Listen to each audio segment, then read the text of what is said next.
Bom, irmão, primeiramente, Pai do Senhor Jesus, para vocês todos. Deus abençoe a todos. Eu Deus pela vida de vocês, amém? O texto para reflexão está em Romanos, capítulo 12. Como eu falei para os irmãos, hoje não é quando eu dobrei o joelho, eu comecei a orar rápido, né? Uma oração breve. E dentro da oração eu falei sobre entendimento. Aí, quando eu falei entendimento, a palavra gravou no meu coração, na minha mente, e eu entendi o que o Senhor quer falar. Primeiro, começando por mim, né? A palavra sempre importa primeiro para quem prega, né? E consequentemente a nave da igreja, as pessoas que estão ouvindo. E está em Romanos, capítulo 12, versículo 1 e 2, está escrito assim: rogo-vos, pois, irmãos, pela compaixão de Deus, que apresenteis o vosso corpo em sacrifício vivo, santo e agradável a Deus, que é o vosso culto racional.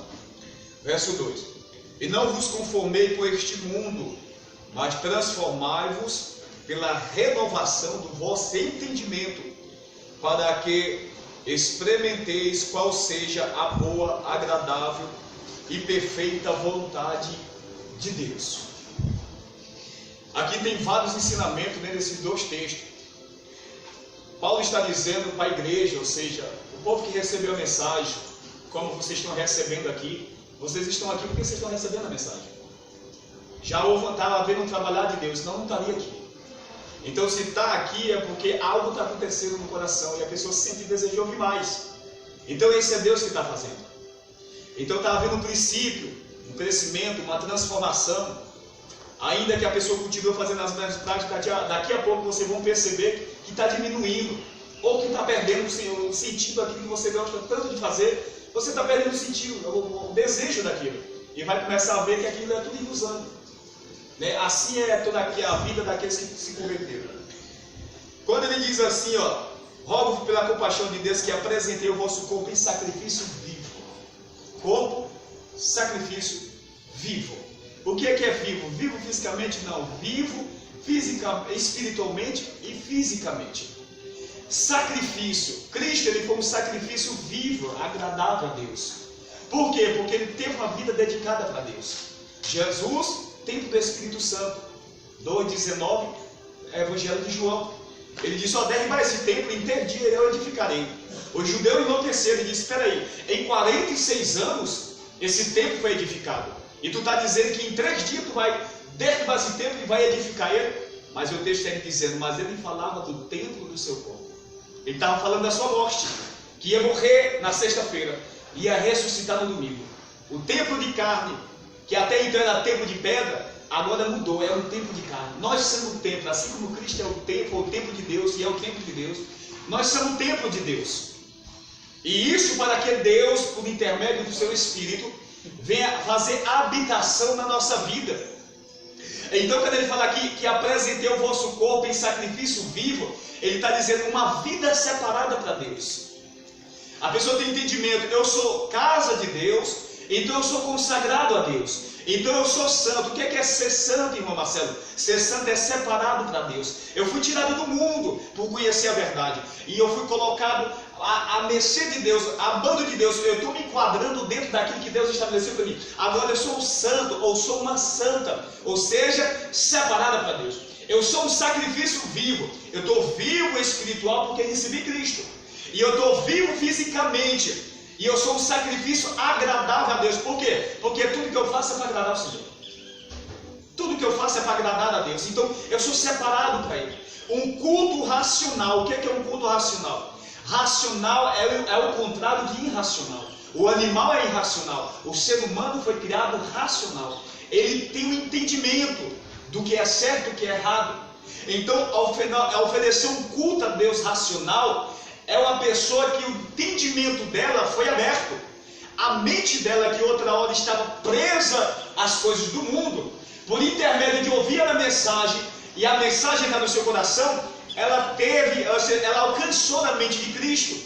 E isso está escrito em 1 Coríntios 2,16. Mas nós temos a mente de Cristo. Mente, entendimento, é a mesma coisa. É o cérebro. É o centro, ou seja, é o centro das emoções do corpo do ser humano. Vocês sabiam que muitos entendem que é o coração, que é o centro das emoções, mas o coração é algo mecânico que tem a função única de bombear o sangue para o corpo. Mas o centro, ou seja, o computador do corpo humano que controla nossas emoções, as nossas atitudes, nosso choro, o amor, a raiva, a ira, é o cérebro, é a mente, é o entendimento. Então, nosso entendimento, o cérebro controla todas as ações e emoções de nós, do ser humano, que procede de dentro de nós. Então, se a nossa mente ela perdeu o entendimento, ela está presa, aprisionada, e como isso acontece? E que prisão é essa? As doutrinas do mundo. As doutrinas do mundo. E nós vamos entender isso aqui em 2 Coríntios 4, versículo 3 e 4, olha o que está escrito.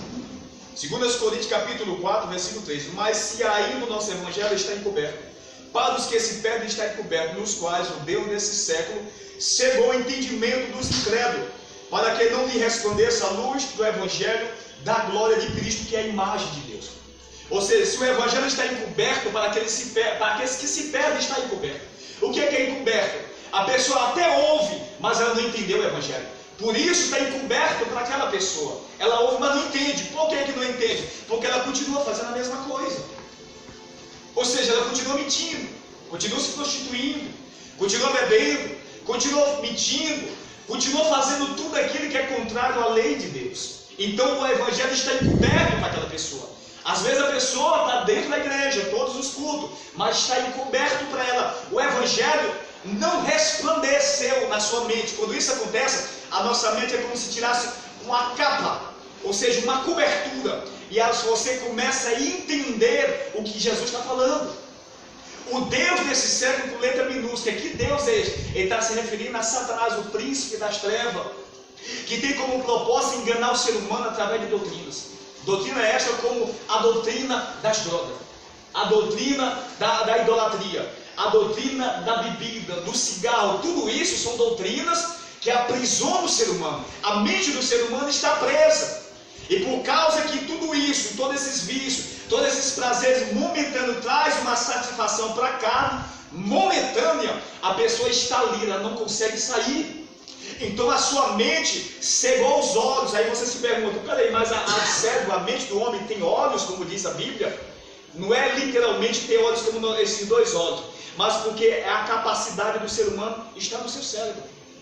É o cérebro que te guia o teu corpo, as emoções, a raiva, a ira, o amor, os sentimentos procedem do cérebro. Então ele vê, é como se ele visse. Agora, aqui é uma linguagem para você entender que perdeu-se a visão. O que acontece se você está andando no caminho e de repente você perde a visão? Você vai pedir ajuda de alguém, porque tudo virou treva na sua frente. Você não vai encontrar o caminho. As pessoas vão dizer assim, não, o caminho é por ali. E você vai ver muitas dificuldades e obstáculos e não vai encontrar o caminho. Por quê? Porque perdeu a visão. A mente está fechada. A mente está cativa. E como que isso acontece? Como eu acabei de falar, através de ensinamentos. 2 Coríntios 11, versículo 3 e 4 está escrito: mas temos que, assim como a serpente enganou Eva com a sua astúcia, assim também seja de alguma sorte corrompido os vossos sentidos, a vossa mente. Seja corrompido o vosso sentido, quer dizer, a vossa mente ou o vosso entendimento.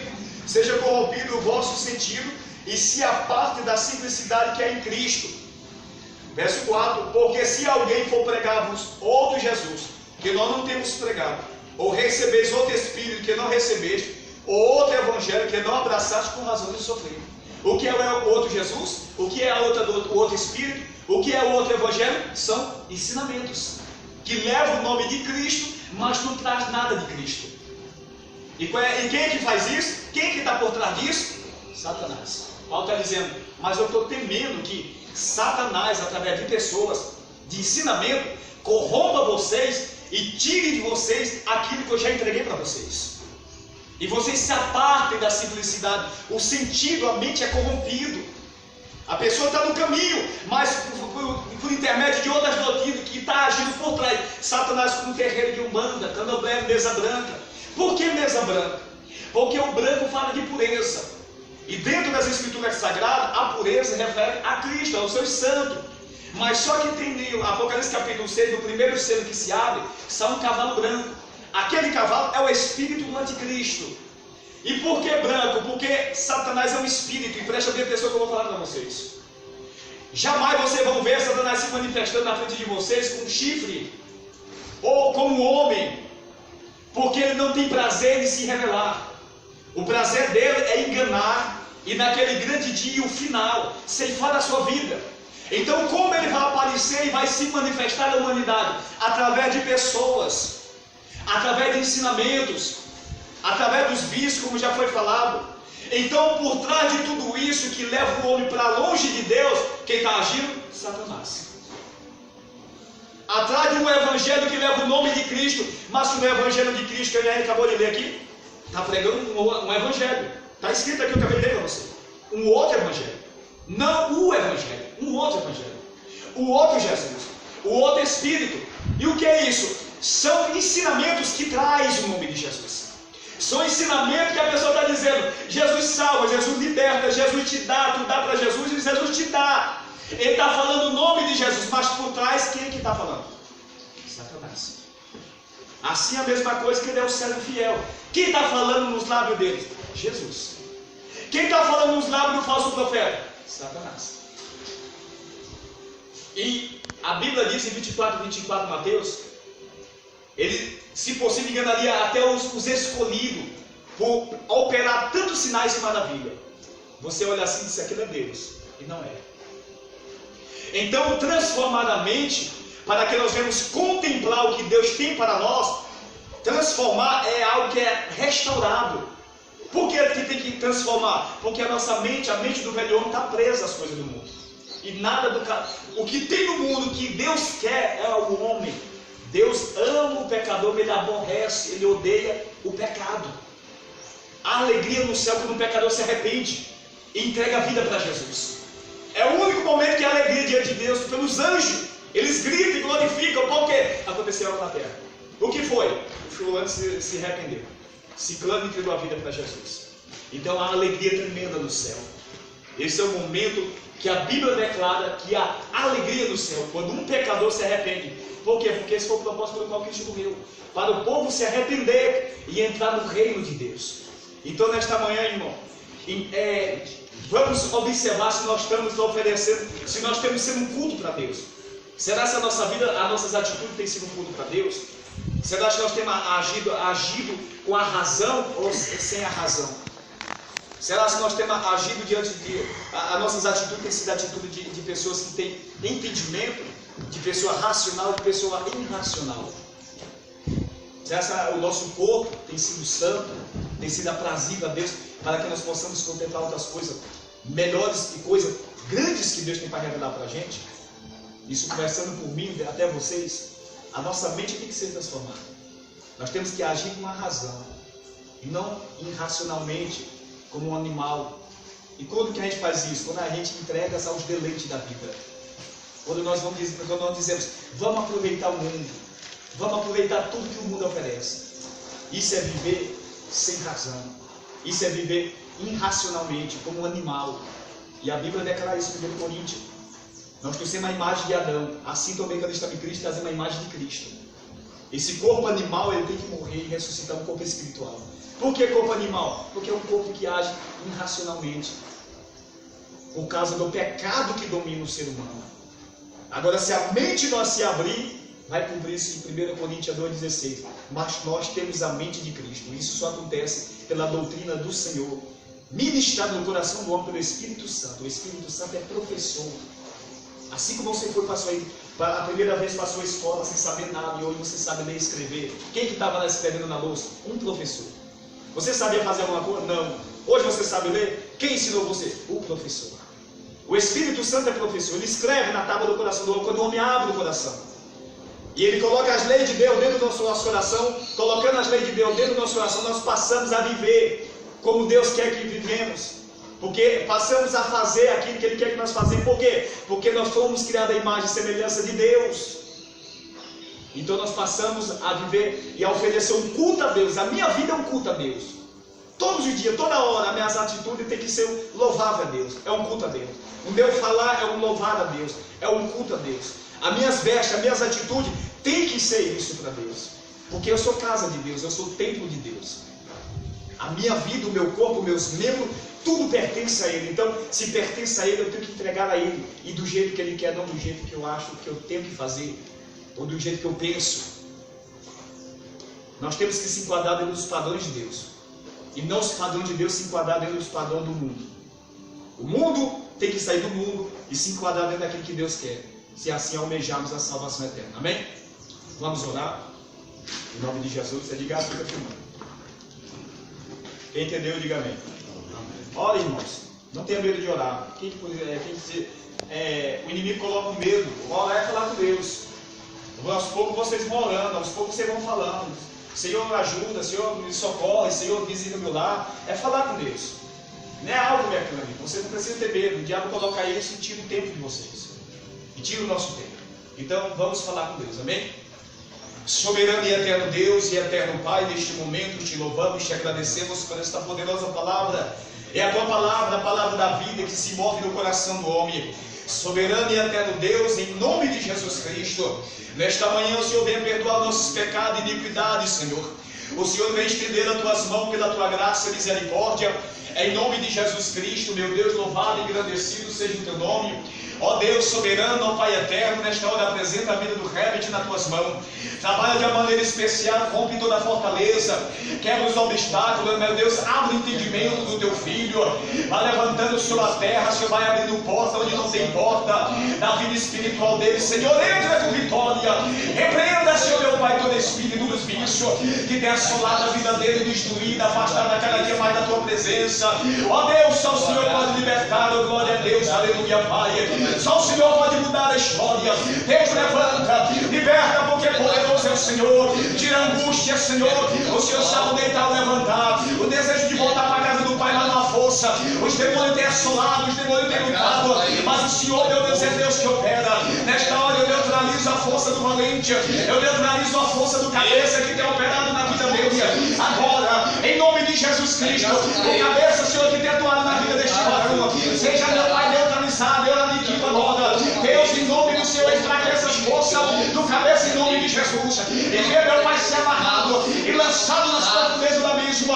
E dá força, meu Pai, a eles a partir de hoje. E conduz, meu Pai, na tua casa. Amiga o coração e a mente. Em nome do Senhor, Pai, toma nas tuas mãos, vida do seu Leôncio.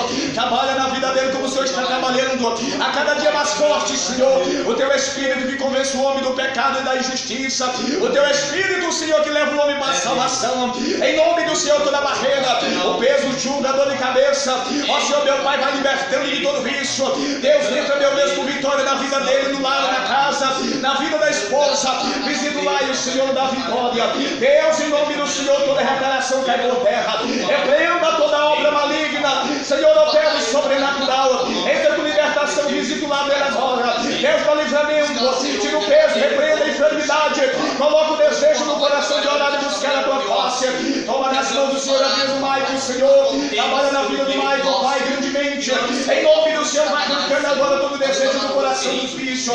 Coloca o desejo do teu espírito, a vontade de buscar, meu Pai, a tua face. Em nome do Senhor, todo mal desaloja da mente. Em nome de Jesus, sai do corpo. Em nome do Senhor, toda barreira seja quebrada, as correntes agora, nas regiões celestes, Senhor da vitória. Deus, toma nas tuas mãos, meu Deus, a vida do teu filho. Faça uma obra gloriosa na vida deste varão. Em nome do Senhor, agora da mente, sai toda a curtida negra. Sai todo o mal agora dessa loja. Quebra agora as fortalezas e dá vitória. Visita a esposa, os filhos. Opera, Senhor, do sobrenatural. Deus, em nome do Senhor, trabalha, Senhor. Repreenda agora, Senhor, meu Pai, toda ação maligna, os vícios, Senhor. Todo espírito, Senhor, que tem assolado a vida deste varão. O Senhor vem repreender agora. Deus, fortaleça. Tira o peso da